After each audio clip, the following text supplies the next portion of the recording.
What's up, legends, and welcome back to another Ladder Salmon video. Today I will be analyzing the new season of Ladder, which is season 5 for the month of July, in addition to giving my postseason analysis of Ladder season 4 and seeing how my preseason predictions lined up with what actually happened. SALMON, if you are not aware, stands for Seasonal Analysis of Ladder Meta and Other Novelties, because examining the month-long seasons of limited rosters of heroes and maps and just trying to figure out and predict what the meta will be is just such a fun exercise for me, and hopefully hearing my thoughts, maybe listening to my reasonings, coming up with your own conclusion and leaving a comment telling me how silly I am is a fun exercise for you as well. So one more thing before we start. Normally this falls under the umbrella of Meta Monday videos, except it kind of lined up for July, except this Monday is July 4th.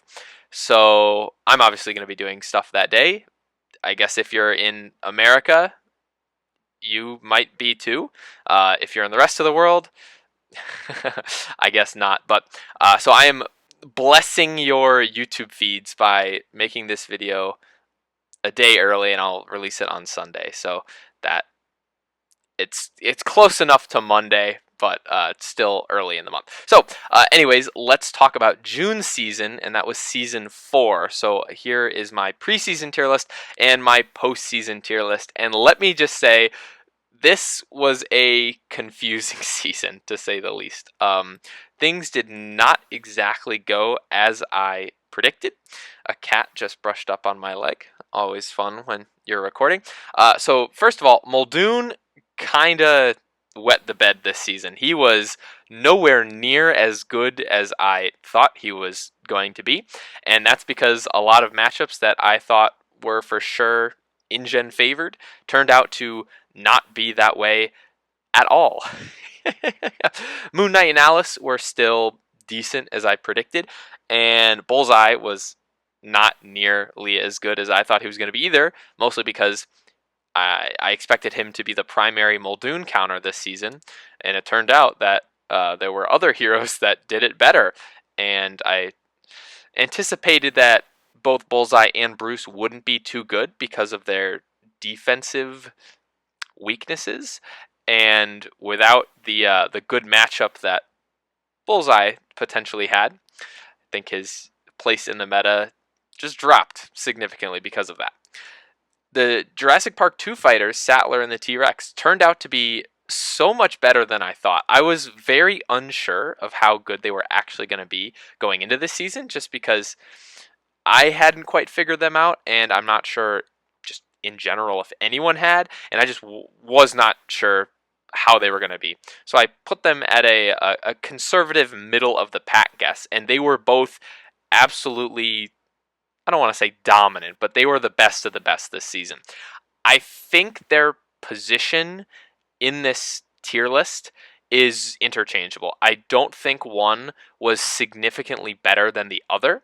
I think they are just about equal as the top of the food chain.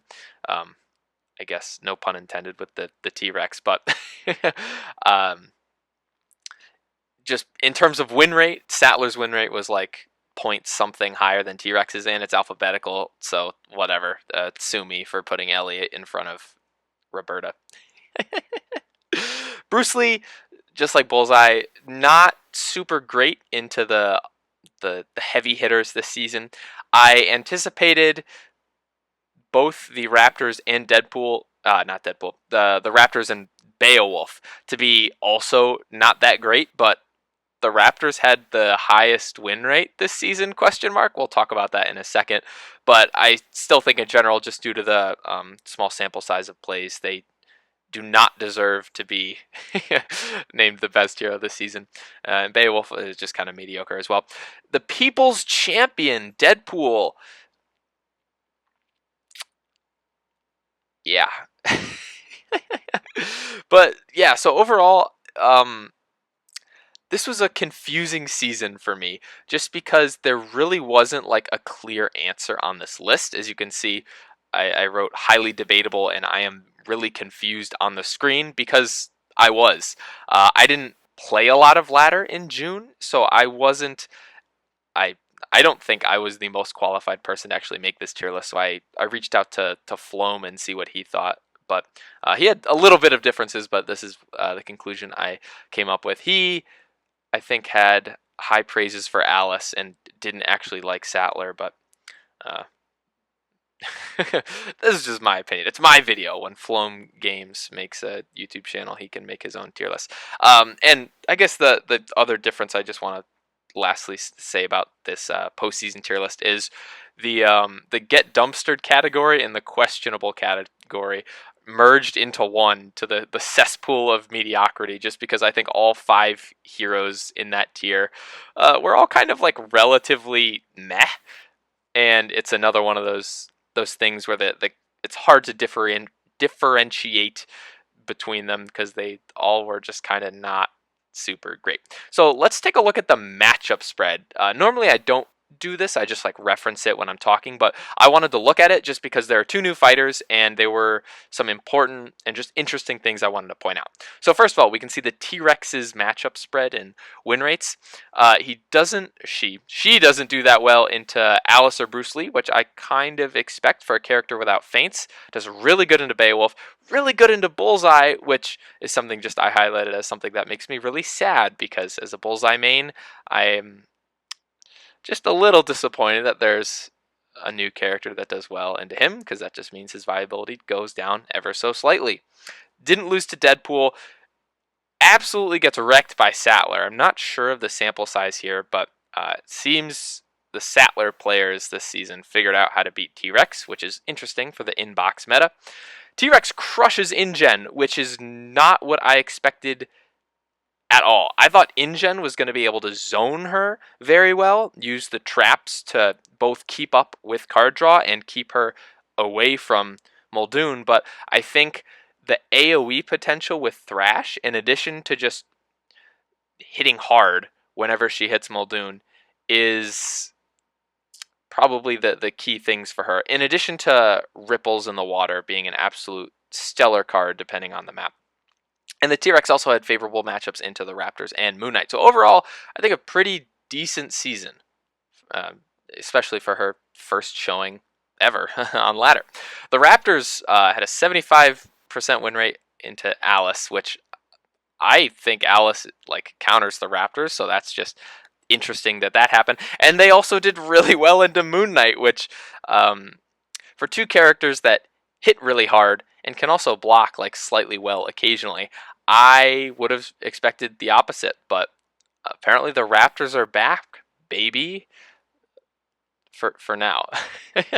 They did horrible the last season they were in, which is why I didn't really expect big things out of them, but hopefully they're making a comeback. I love that as a Raptors enthusiast. InGen did not do well into Alice, did not do well into Moon Knight, and did not do well into T-Rex, which were 3 surefire, at least I thought, like 55% win rates plus for him at least. But I guess since the last season where InGen, Moon Knight, and Alice were all in, either the InGen mains got worse or the heavy hitters got better with their big swinging characters. Dr. Sattler, she had a very solid and consistent matchup spread, basically favored in everything except for InGen, which is very interesting, and the Raptors, which kind of makes sense, I guess. She does well into Bullseye. I only played like 6 games this season of Ladder. 2 of them were as Bullseye into Sattler, and I won both, but it did not feel comfy at all. Like I don't know if Sattler is necessarily a Bullseye counter, but it didn't feel good. You have to kill Malcolm early, and you just have to avoid the violently auto damage like the plague. Deadpool. He got 4 wins this season. Bullseye. A even matchup into Alice. Sorry, the cat wants attention. Which again, I think Alice like smacks Bullseye, but apparently there are some lucky Bullseye players this season. Also, Beowulf beating Bullseye 88% of the time. I don't know about that. To me, Beowulf just doesn't have enough blocks. He's kind of like Dracula, but without the lethality. They both have 12 blocks, but um, Bullseye just has horrible value blocking, so Dracula can get some huge hits with Beast Form in, whereas Beowulf has um, Ancient Heirloom, which is just expensive for him, and I think mobility is Beowulf's biggest issue because he doesn't have a lot of um, necessarily high boost values that he is capable of like throwing out every single turn to catch up to Bullseye. So I would think Bullseye would win those, but I see how Beowulf could, especially with Fatal Struggle drawing him cards every time, which is actually useful in order to find your blocks, as well as Equal of Grendel, just hurting Bullseye's 14 HP. Bullseye's very squishy, so any extra auto damage would definitely hurt him. But I would think Bullseye would have the speed and just constantly throwing out big attacks to win that, but apparently not. Bullseye also suffered against a lot of other people, except InGen, who I predicted he would be well into. Bruce Lee, again, not super great this season, kind of the same thing as Bullseye, except Bruce Lee turned out to be really good into T-Rex, which makes sense because all his Jeets will go through, and eventually if you just have this big combo turn, you should be able to chew down the T-Rex's absolutely massive health total. So yeah, those were just kind of my matchup analysis thoughts. If I'm giving my explanation for the tier list, as you can see, the Raptors with a 59, we'll call it, percent win rate were actually the highest, except they had 34 plays, which is just like barely a large sample size. 30 is like the statistical, or at least a common statistical like differentiator between like large and small, and it's right on the cusp. But like when you compare it to someone like Moon Knight, who had 140 plays, over 100 plays more than the Raptors, I think Moon Knight's win rate is a lot more accurate per se. And I think the Raptors, yes, it looks good that they have a 59% win rate, but I just think the sample size is not quite there. So I didn't really feel comfortable putting them in like the great category or above, but they're the leaders of the cesspool, if that makes sense. Sattler and the T-Rex both had, we'll call it a 57% win rate with like a decent amount of plays. The T-Rex was slightly more popular than Dr. Sattler, and just because of their matchup spreads, I think they deserve to be in the top two spots. They were a couple percentage points better than both Alice and Moon Knight in terms of win rate, so I feel there was a clear difference between them, although I felt that Moon Knight and Alice were both in that like top 4 conversation.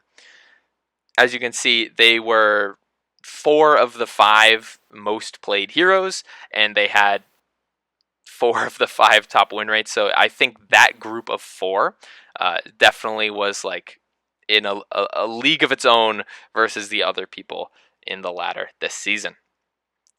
InGen, 7th in plays, 6th in win rate, just kind of mediocre overall, which I was horribly wrong about. I think the Luke Cage prediction for season 2 was worse, but this probably has to be one of my worst predictions, so it just shows what I know, although maybe in seasons like the one we're about to look at, where there aren't new characters, it should be a little bit better. Bruce Lee and Bullseye, horrible win rates. Really sad. Beowulf, again, he doesn't look too bad with a 46% win rate, but still 7th highest this month, and he only had 43 plays, so I think, again, like the Raptors, that sample size is holding him back from like his true potential. Again, if I think both of those characters were played more, I think their win rates would probably go down. So that's just my interpretation of the data, because obviously, like if I just ranked them in order of win rate, that would be really easy, but I also don't think that would necessarily be fair per se. And the People's Champion, Deadpool, only got 25 plays, had 4 wins. 16% win rate. Last in plays, last in win rate. Oh, this I think is the single worst win rate in any season of Ladder ever. And like in season 1, Invisible Man had like I think a 19% win rate. Um, I don't remember exactly the statistics from the April Fool's Day ladder, but like even that's some of the worst characters in the game, and they still weren't as bad as this. So, are we going to see Deadpool get voted in again? I don't know. Maybe people will be discouraged by the fact that he is completely, well, at least he appears to be unviable in a competitive format, but this might actually just do the opposite and motivate people more to try to win with him. But um, who knows? So yeah, that's it for season 4. Let me know what you think of this tier list, because again, like I said, it's very debatable. I didn't play that much, and the data isn't as clear as it is for some other seasons. So yeah, let me know your thoughts on this, as well as season 5. So in case you weren't necessarily aware of the heroes yet, Zero Skater did a reveal on stream. I actually ended up playing a game with him very late into the night, but basically we have Scumbag Ladder this season. So as you can see, Sherlock is in the ladder for the first time. The Sherlock problem is he's one of the best fighters in the game, and he has very few direct counters. Some people might say the Raptors counter Sherlock, except normally that's with the Raptors going first on a map that lets them engage immediately. And in ladder, the problem for a character like Sherlock is that map and starting position are split. So normal, or counters I should say, where you need both advantages on what map you're playing on and usually going first, you don't get those. So the counters that need those are not actually counters. So the issue that the ladder council had previously with trying to include Sherlock into things was that he would probably just end up being the best fighter by default, because even if you throw in certain counters with map and position being split, it's very difficult to do that. However, we think that some of the new characters have a chance at being able to beat him just straight up. So this ladder is kind of like we're trying to see who the top dog is and like how different characters interact. It should be interesting. I could very easily see it going horribly wrong, but we're it's an experiment. We're trying to figure things out. So I think like the top contenders we have for like who's to beat this season is Sherlock, Elektra, and Sun Wukong. Probably 3 of like the 6 or 7 best characters in the game right now, depending on who you ask. And they are obviously very tough to beat. Elektra is a new Marvel hero from Hell's Kitchen that has a lot of sidekicks, very similar to Robin Hood, that you need to chew through before you can actually hit her. And you have to kill her twice, because she has 2 lives. And at the start of the second life,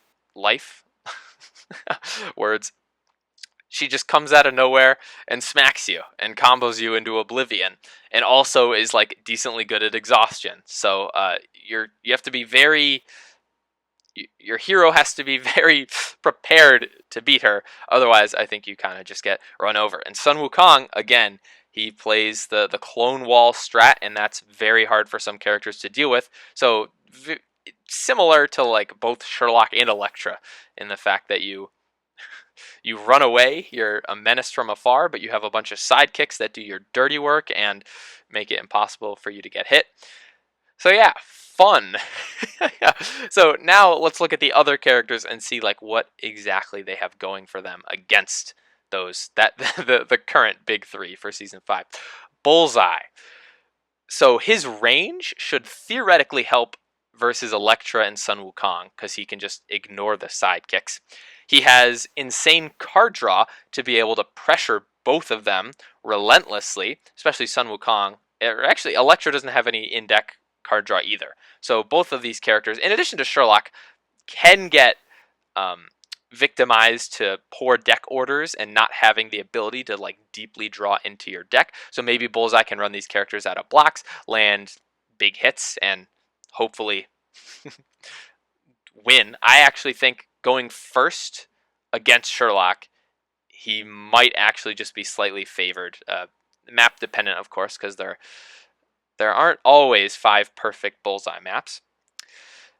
And I guess the issue for Bullseye there is Electra and Sun Wukong might just be able to smack him hard enough so that he perishes before he can fully just gun them down. Sun Wukong's Ox form is definitely going to hurt, and Bullseye, if he gets low early, those Jingu Bongs are probably going to hurt as well. Electra with her resurrection shenanigans, if she can catch Bullseye without some decent ability to either reduce her 6s, you're going to have a 3 in your hand, and that's like at a minimum 3 damage for Electra. And if he doesn't have any good ways to break the fist hand combo, he's pretty quickly going to die. And Sherlock, with his scheme damage, just might be able to pull through, in addition to his offensive 5s, although as Bullseye, your goal is to not let Sherlock have an opportunity to attack you. Sattler, who is making her second appearance, 2 in a row for the new Jurassic Park characters, and T-Rex, which we'll talk about in a second. Sattler is good at healing, and she has some occasional big bursts of damage with her Control the Illusion. But is it enough to be elite, I guess? She was actually very good in the last season, as we saw, but I'm not sure if that will necessarily carry over versus Sun Wukong, Electra, and Sherlock, just because she's good at attacking sometimes, either when she has all her insight on the board or when she has a full hand. And outside of those moments, she isn't really a threat. So maybe she can churn through the hand and the clone sidekicks and be able to land some decent hits on Sun Wukong and Electra. Although she doesn't have any passes, so she's kind of suffering against the exhaustion game against both of those characters. And she's probably going to have to be really aggressive versus Sherlock. I'm not sure how it's going to turn out, but again, this is a weird matchup for Sherlock because Sattler has an important sidekick that he needs to kill early, and that forces Sherlock to kind of have to be aggressive early game. Otherwise, Malcolm is going to get a ton of value throughout the late game, and any like scheme damage that Holmes lands on Sattler will just get healed back, either with the Globe card or Life Finds a Way. So, do I have as much faith in Sattler as I did last season? I'm not sure. Ghost Rider. The room is no more, but Electra and Sun Wukong and Robin Hood all have 1 health sidekicks that his ability can easily take care of. And I think that's like it for Ghost Rider. I think he either utilizes that ability really well and just pings down these heroes, or he gets smacked. But again, I have not really devoted a lot of resources to Ghost Rider just because pre-nerf, or pre-patch I should say, I didn't really find him fun to play as or against. So I didn't, because it's a board game. I'm not going to play it if I don't think it's fun. But yeah, we'll see. Little Red. I think Little Red, well, I think it is well known that Little Red can actually do decently into Sun Wukong, because not having feints for Sun is super devastating against a card like Hands, although Sun Wukong can Fiery Eyes, the what big hands you have. But I think it all comes down to whether or not Sun Wukong can kill the Huntsman early, which, again,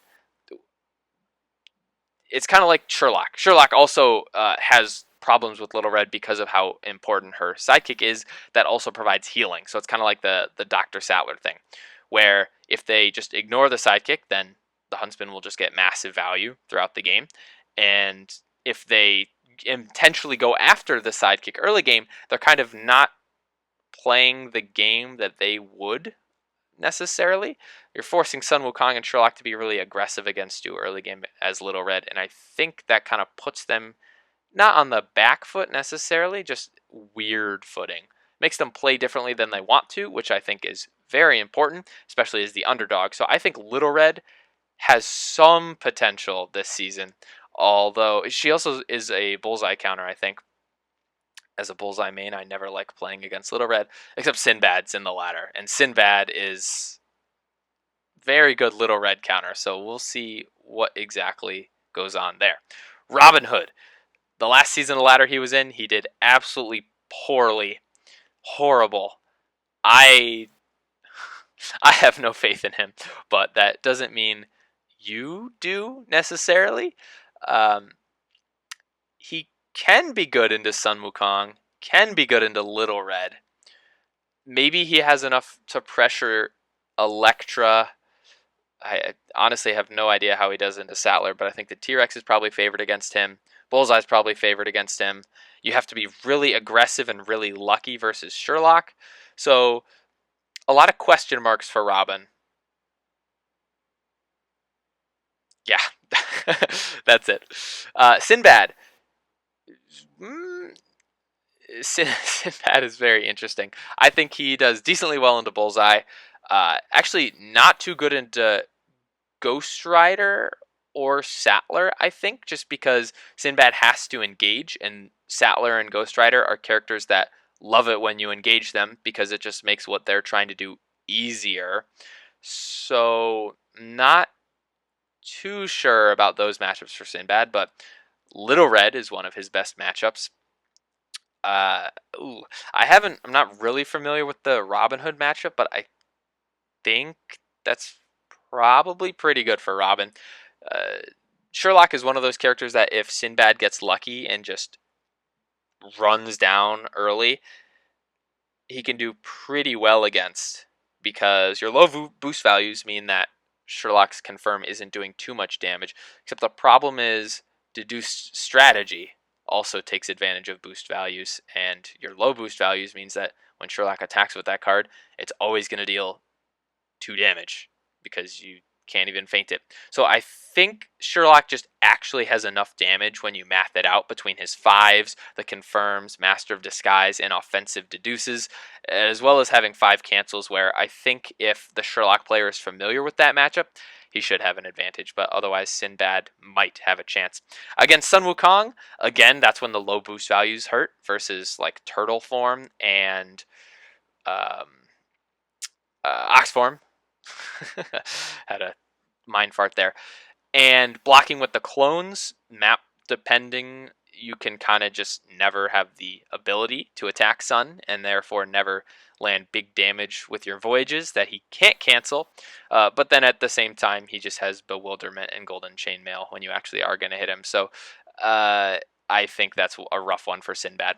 Electra, on the other hand, if you can pressure her enough, especially early, and kill her quickly, I think that should be good. Although she has 4 feints if she plays them all throughout the entire game, and can like mesmerize Voyage Home or something like that. Although you do have a lot of movement effect defense cards and just versatiles in general to deal with fist combos and things like that. And the hand can't feint. So I don't necessarily know if Sinbad is favored in any of those matchups into like the quote unquote big 3 for this season, but um, maybe. I haven't been talking about the T-Rex that much in terms of matchups this season, but again, it's kind of like Satwara where I'm just not sure. As we saw, T-Rex does pretty good into Bullseye. I anticipate her doing well into Robin and Little Red, maybe. There's just a lot of question marks here because like I said, I haven't played a bunch of games with these new Jurassic Park characters.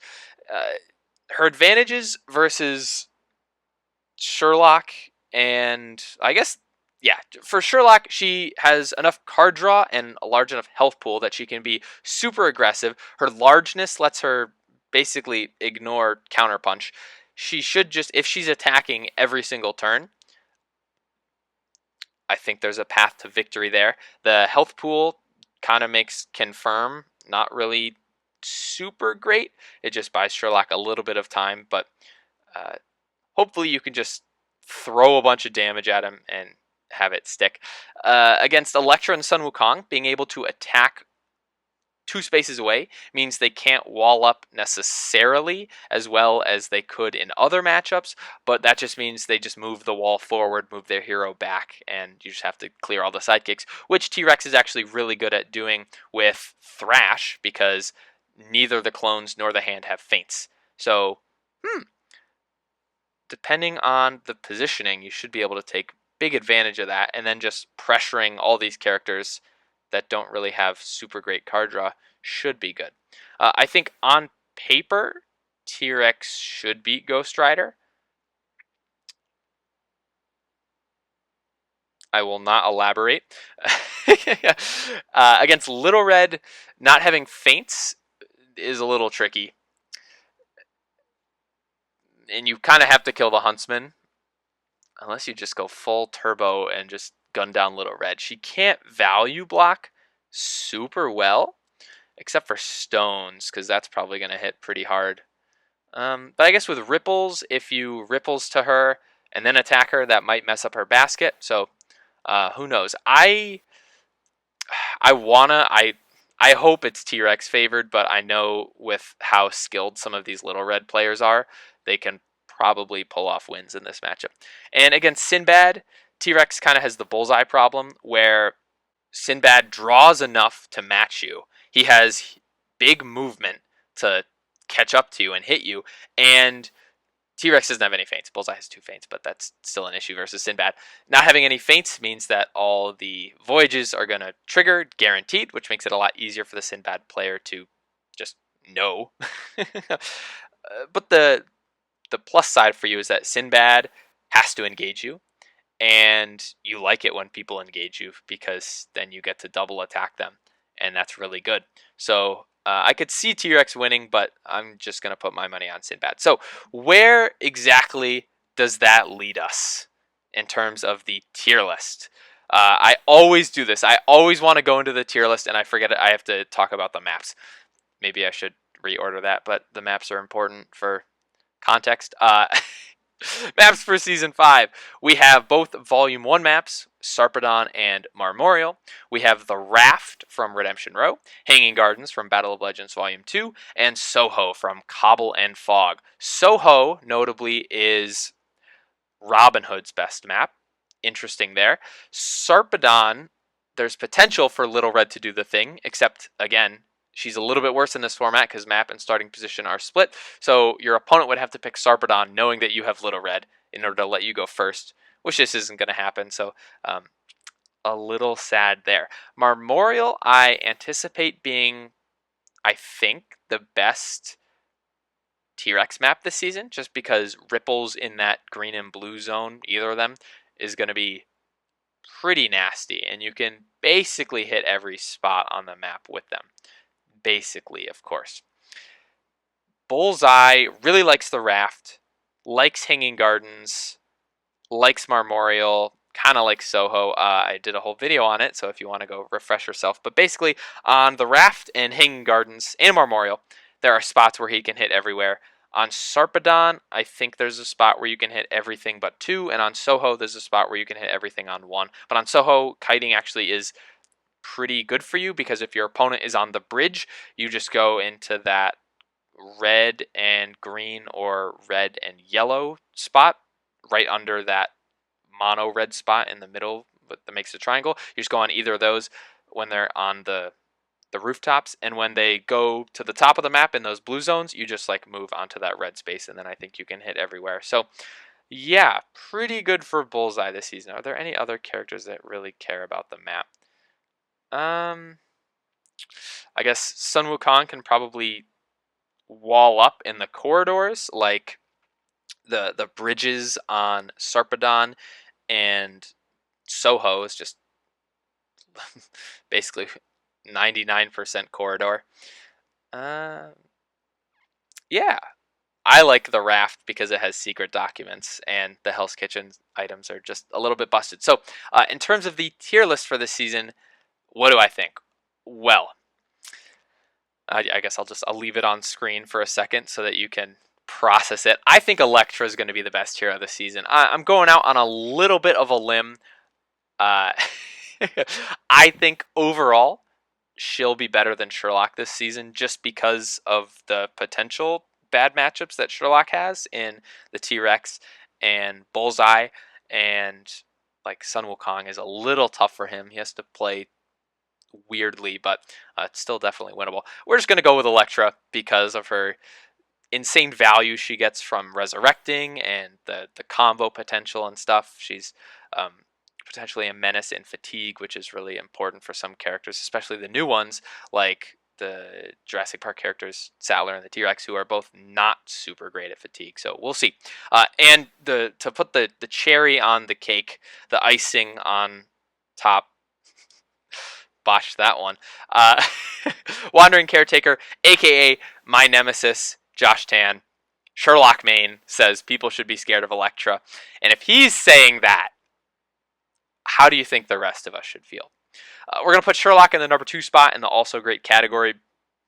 Because it's Sherlock, what is understood does not need to be said. Sattler. I know I wasn't too high on her when I was going over the characters and matchups, but we're not gonna make the same mistake twice. I think I underestimated her a little bit last season. We're not gonna do that again. I've seen some of the things she can do. We're gonna be really bold here. This is my bold pick of the month that I think has the highest likelihood of being wrong, but we're gonna hope I'm right. I'm buying into the Sattler stocks. Sattler stocks. Put that in a comment. Hashtag Sattler stocks. She can do pretty good things. She is capable of being the number 1 hero in a ladder season. I don't think it's going to be this season with Electra and Sherlock, but I have high hopes for her. And I guess I was thinking about putting Sun Wukong there, but I was like, I can't put the quote-unquote big 3 for this season as the top 3 contenders when we specifically designed this ladder to have like maybe counters for all of them. I got to shake things up. So we're putting Sattler in the also great category. We're going to hope that Sun Wukong isn't as good this season comparatively. We're going to have him leading off the questionable tier, mostly just because he's probably one of the heroes I have the least fun playing. And this is going to sound really mean.